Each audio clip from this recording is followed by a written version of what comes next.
అందరికీ నమస్కారం. మా ఛానల్కు స్వాగతం. లార్డ్ నరసింహ అవతారం హిందూ పురాణాలలో ఒక ముఖ్యమైన కథ, చెడుపై మంచి విజయానికి ప్రతీక. ఇక్కడ సరళమైన మరియు చిన్న వివరణ ఉంది.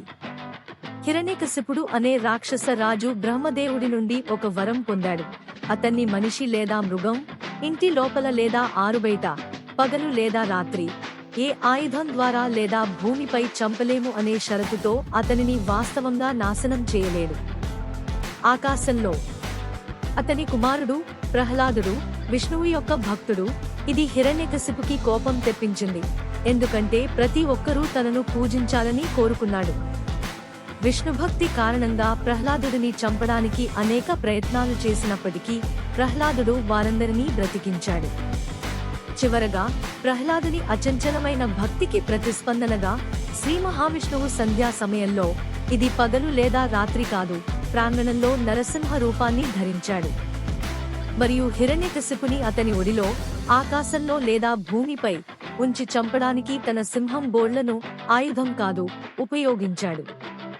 విష్ణువు యొక్క ఈ రూపం వరంచే కప్పబడలేదు, అందువలన నరసింహ ధర్మాన్ని పునరుద్ధరించగలిగాడు మరియు హిరణ్యకశిపుని నిరంకుశత్వాన్ని అంతం చేయగలిగాడు. నరసింహ జయంతి అనేది విష్ణువు అవతారమైన నరసింహ స్వామిని గౌరవించటానికి భక్తులు జరుపుకునే ప్రత్యేక రోజు. మీరు నరసింహ జయంతిని ఎలా జరుపుకోవచ్చో ఇక్కడ ఉంది. ఉపవాసం. నరసింహ జయంతి రోజున భక్తులు ఉపవాసం ఉంటారు. వారు ముందు రోజు ఒకే భోజనం తీసుకుంటారు మరియు ఉపవాస సమయంలో అన్ని రకాల ధాన్యాలు మరియు తృణధాన్యాలు మానుకుంటారు. 1. పూజా ఆచారాలు. నరసింహ జయంతి రోజున భక్తులు మధ్యాహ్నం మరియు సంధ్యాకాల, సూర్యాస్తమయానికి ముందు సమయాలలో ప్రత్యేక పూజలు చేస్తారు. 2024లో మే 221 మధ్యాహ్నం 03:40 నుండి 06:18 వరకు ఉండే నిర్దిష్ట పూజ సమయాన్ని అనుసరించడం ముఖ్యం. సంకల్ప్. మధ్యాహ్నం సమయంలో సంకల్ప్ లేదా తీర్మానం తీసుకోవడం ఆచారాలలో భాగం. ఇది ఉపవాసం మరియు ఆరాధనకు నిబద్ధతను సూచిస్తుంది. పారణ. ఉపవాసం మరుసటి రోజు ముగుస్తుంది మరియు ఉపవాసం విరమించే సమయాన్ని పరణ ముహూర్తం ప్రకారం అనుసరించాలి. 2024కి మే 231న ఉదయం 05:09 తర్వాత. ప్రార్థనలు మరియు పఠనం. నరసింహ స్వామికి అంకితం చేయబడిన మంత్రాలను చదవడం మరియు అతని స్వరూపం మరియు అతని భక్తుడైన ప్రహ్లాదుని రక్షణ గురించి కథలు చదవడం కూడా వేడుకలో భాగం. దాతృత్వం. ఈ పవిత్రమైన రోజున విరాళాలు ఇవ్వడం మరియు అవసరమైన వారికి సహాయం చేయడం పుణ్య చర్యగా ఆచారం. గుర్తుంచుకోండి, నరసింహ జయంతి యొక్క సారాంశం చెడుపై మంచి సాధించిన విజయాన్ని స్మరించుకోవడం మరియు నరసింహ భగవానుడి నుండి రక్షణ మరియు ఆశీర్వాదం పొందడం. ఈ పవిత్రమైన రోజు యొక్క ఆధ్యాత్మిక ప్రయోజనాలను అనుభవించడానికి భక్తి మరియు భక్తితో జరుపుకోండి. నరసింహ స్వామి పూజ చేయడం నరసింహ స్వామి నుండి ఆశీర్వాదం మరియు రక్షణ పొందేందుకు ఒక అద్భుతమైన మార్గం. పూజను నిర్వహించడానికి ఇక్కడ ఒక సాధారణ విధానం ఉంది. పరిశుభ్రత మరియు తయారీ. మీ ఇల్లు మరియు పూజా స్థలాన్ని పూర్తిగా శుభ్రం చేయడం ద్వారా ప్రారంభించండి. తోరణాలు, పండుగ దండలు మరియు తాజా పూలతో ఇంటిని అలంకరించండి. కలశం సెటప్.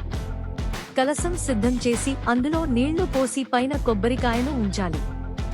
మీరు నరసింహ స్వామి పూజను నిర్వహించే బలిపీఠం లేదా పూజా స్థలాన్ని సెటప్ చేయండి. గణపతి పూజ. నరసింహ స్వామి పూజ ప్రారంభించే ముందు గణపతి పూజ చేయండి. గణపతి మంత్రాలను జపించి గణేశుని ఆశీస్సులు పొందండి. నరసింహ స్వామి పూజ. దీపం వెలిగించి పరిసరాలను శుద్ధి చేసేందుకు ధూపం సమర్పించండి. బలిపీఠం మీద నరసింహ భగవానుడి చిత్రం లేదా చిత్రాన్ని ఉంచండి. భక్తితో నరసింహ మంత్రాలు లేదా స్తోత్రాలను జపించండి. దేవతకు తాజా పువ్వులు, పండ్లు మరియు స్వీట్లను సమర్పించండి. శుద్ధీకరణకు చిహ్నంగా విగ్రహం లేదా చిత్రంపై గంగాజలం పోయాలి.